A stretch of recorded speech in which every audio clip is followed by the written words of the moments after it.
writers punya dengan si Farah punya tadi saya kasih post lah. Ada Norti yang grup tu. Dia nampak ya dia tu. Dia pun akan jadi sasaran. Belum lagi. Belum.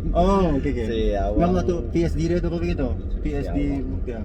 Awang sudah tapi tak berapa clear, tak berapa clear lah. Dia idea baru kan. Si Awang Nasib tu. Ya, awang si ID.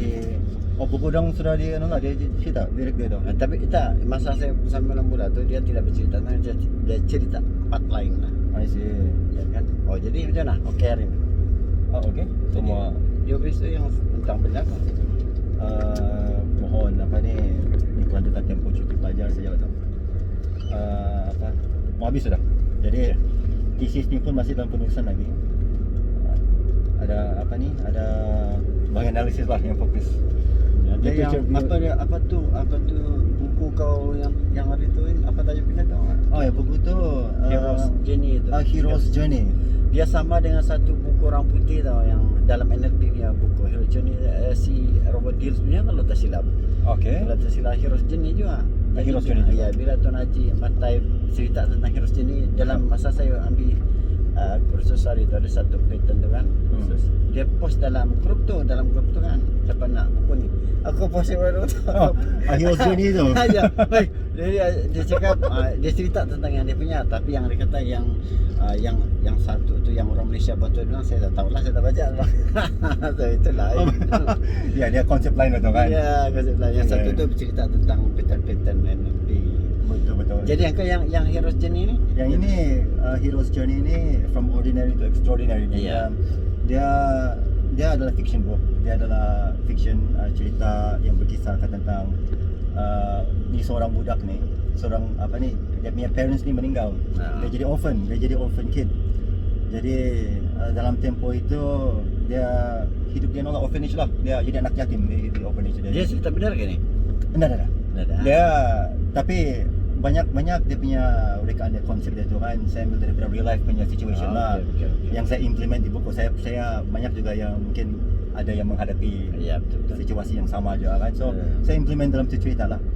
Jadi plot dia menghadapi yang kesukaran lah dalam tempoh itu, dan apabila dia sudah fast forward cepat terus pergi sebelum dia jadi 30 tahun, tiba-tiba dia sebelum hari jadi dia menerima sebuah kotak yang dia tak tahu dari mana, dan dia pun dia rasa macam dia mau buang satu kotak tu. Ya kan.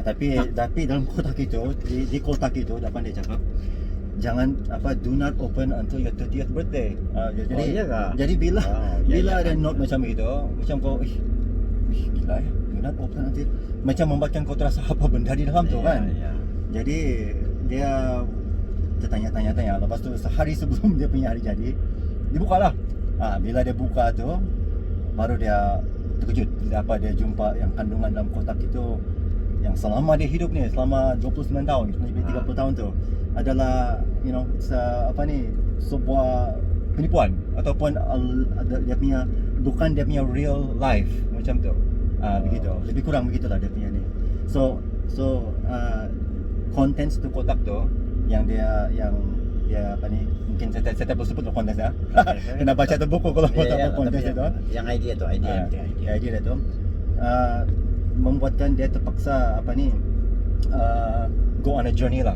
Ini baru lah. Dia paksa go on a journey di mana kehidupan yang dia sangka inilah normal, sebenarnya ada satu kehidupan yang membawa kepada potensi dia yang extraordinary.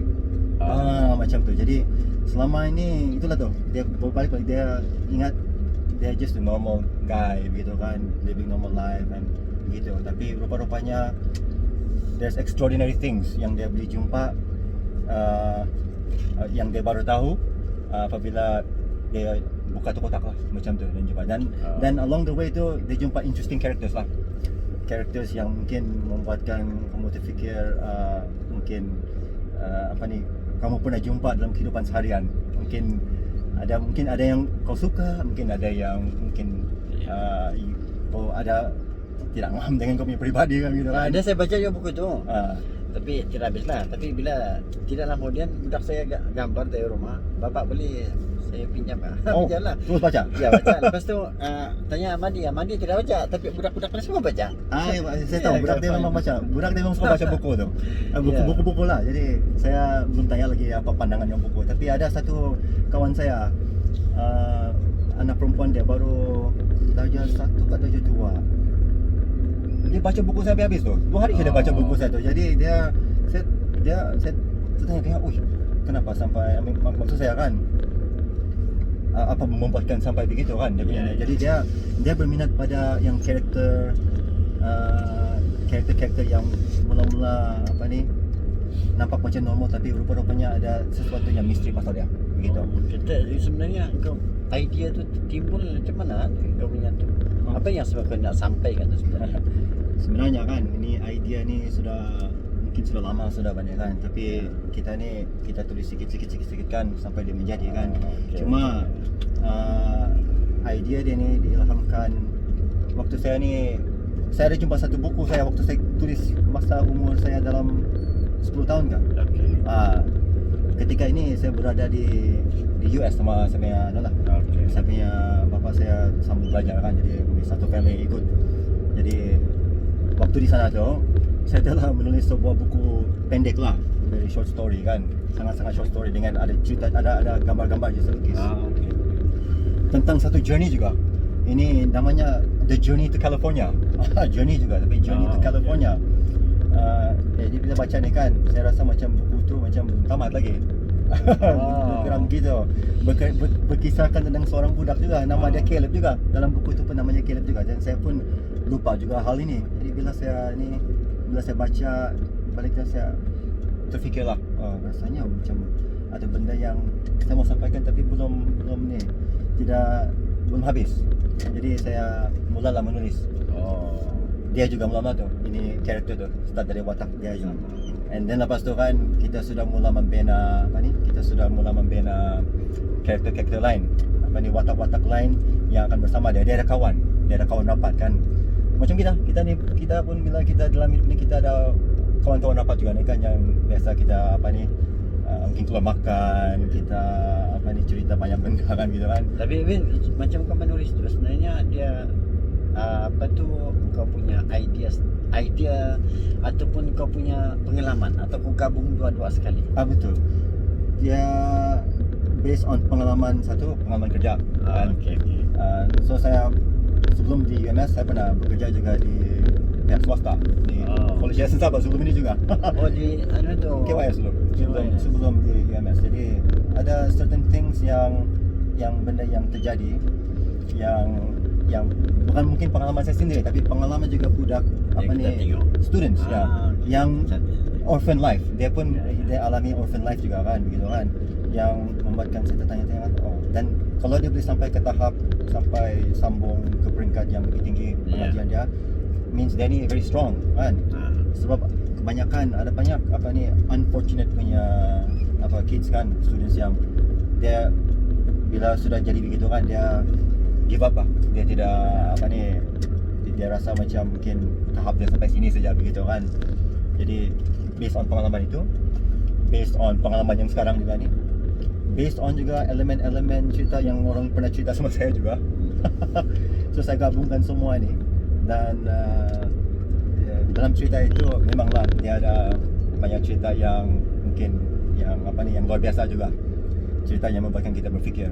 Tapi message yang di sebaliknya juga tu is tell us about friendship. Hubungan persahabatan, persaudaraan. Sometimes kita appreciate apa yang kita ada, bersyukur apa yang kita ada. Contohnya kita ada kedua ibu bapa kita kan. Macam sana kau ni konsep seniority lah, bersyukur kan? Ya, betul. Dia ni syukur je tu kan. Dia tu syukur je tu. Behind the meaning itu, behind the meaning story sini, actually kan ada elemen itu. Sebab kita sekarang bersyukur kita masih ada pada mereka yang masih ada kedua ibu bapa. Patut bersyukur sebab sometimes bila sudah tiada, kita tidak tahu apa yang kita kehilangan kan. Bila tu berlaku barulah kita sedar kehilangan begitu kan. Jadi jangan kita take for granted apa yang kita ada. Macam tu lebih kurang. So elemen buku tu ada begitu. So saya punya mother, sebenarnya ibu saya, passed away a long time ago, about 2000 and about 12 years ago. 12 years ago dia sudah pass away. And this story yang saya buat untuk dia, this story yang saya buat sebenarnya adalah untuk dia. Because dia adalah seorang yang think out of the box, very creative. I think saya mungkin inherit the creative punya side from my late mom lah, gitu, daripada.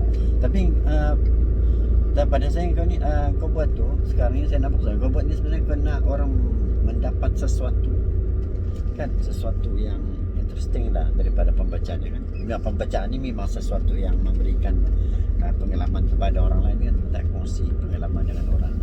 Bila orang baca kita nak dia kongsi pengalaman kita kan, betul lah. Ya, itulah saya mengharap pembaca yang membaca lah kan, yang membaca ni buku ni kan, boleh membagikan itu perasaan emosi tu kan. Sebab bila kita menulis sesuatu kan, kita mau melibatkan tu emosi. Bila tiada tu kan, buku tu kosong saja. Dia mesti you must feel something kan. Kau mesti ada rasa macam something yang you want to mungkin hasil daripada tu kan. Ada satu yang kau mau kongsi, ada satu yang maybe you want to share to other people lah kan. Sama ada mungkin pengalaman sendiri ataupun mungkin pengalaman orang lain yang mungkin boleh memberi manfaat kepada orang lain. Jadi ini buku ni some sort of like that, tapi dia ini just the first part. More to tell. ini so idea ni actually is very long, tapi for me I want yang para pembaca ni boleh membaca buku tu, boleh menghabiskan lah dalam tempoh yang itu. So I cut half begitu kan. Actually panjang lagi cerita ni. Ini Hero's Journey ni. Boleh sambung lagi. Gini panjang lagi cerita ni. Tapi biarlah, betul lah ada orang cakap kan, pengalaman ini kita boleh kongsi tapi kita tidak boleh rasa. Betul lah tu kan? Betul. Kadang-kadang begitu dia. And kita mengharapkan bahawa perkongsian itu bukan untuk kita kadang-kadang mau sama ada untuk diri atau bukan untuk menunjuk-nunjuk, tapi untuk benefit for others lah gitu kan. So, tadi yang saya dapat masa dia tengok kotak tu kan, bayangkan bahawa dia buat sesuatu yang macam palsu kan, macam begitu kan, lebih kurang kan. Dia ingat mungkin dia macam tidak percaya bahawa hidupnya, imagine lah kan, kalau 30 tahun kita hidup begitu, tiba-tiba terima satu kotak ni open, kau rasa tiba-tiba dalam itu menyatakan bahawa ini bukan kau punya destiny begitu, ataupun apa yang terjadi kepada ibu bapa kamu bukan sebenarnya begitu. Begitu. Dia ada relate balik kepada dia punya parents itulah. Dan mungkin sama ada macam mana dia mau menerima kenyataan itu. Kadang-kadang dalam hidup kita ni kita menerima satu berita bahkan sama ada dia sangat membebankan kita ataupun berita gembira ataupun apa. Tapi sometimes yang berita yang paling efek kita adalah berita yang menusuk kalbu kita. Contohnya kalau kita menerima kabar kematian tentang mungkin seseorang lah kan, yang rapat dengan kita contohnya kan. Jadi ginilah bagus ya dong kalau dia tu. Selalunya orang menerima present kan, dia akan rasa excited. Apa di dalamnya yang saya dah gembira kan. Betul. Ya betul ya, macam ini kira macam apa tu, lain kejutan lah. Macam tamparan yang sangat hebat lah bagi dia. Walaupun kotak tu contains extraordinary destiny kan. But dia in the end biasalah, ialah terus menerima kan, bukan kita boleh terus menerima kan. Jadi it's sebab betul. Dia ada satu buku NLP, Stevie Lee menulis tu, saya ingat The Wall is Not Real tajuknya. Dia sebut tentang 4 benda lah itu, betul kegembiraan dia sebab lebih kurang lah dia tentang kegembiraan ni bukan benda yang sudah ada di hadapan kita. Dia perlu di-create. I see. Jadi begitulah tu dia punya, basically saya mengharapkan daripada cerita dia tu memanglah it's mystery adventurous story begitu. Tapi apa tadi tajuk tu Hero's Journey. From ordinary to extraordinary. Tadi kita direkam itu. Kita promote buku tu silakan cari, nanti saya letak di bawah tu. Dengan penulis buku Elvin, sebab nama kamu Azril Mahat. Elvin Azril Mahat. Selamat baca. Jumpa lagi dalam tips motivasi dalam kereta.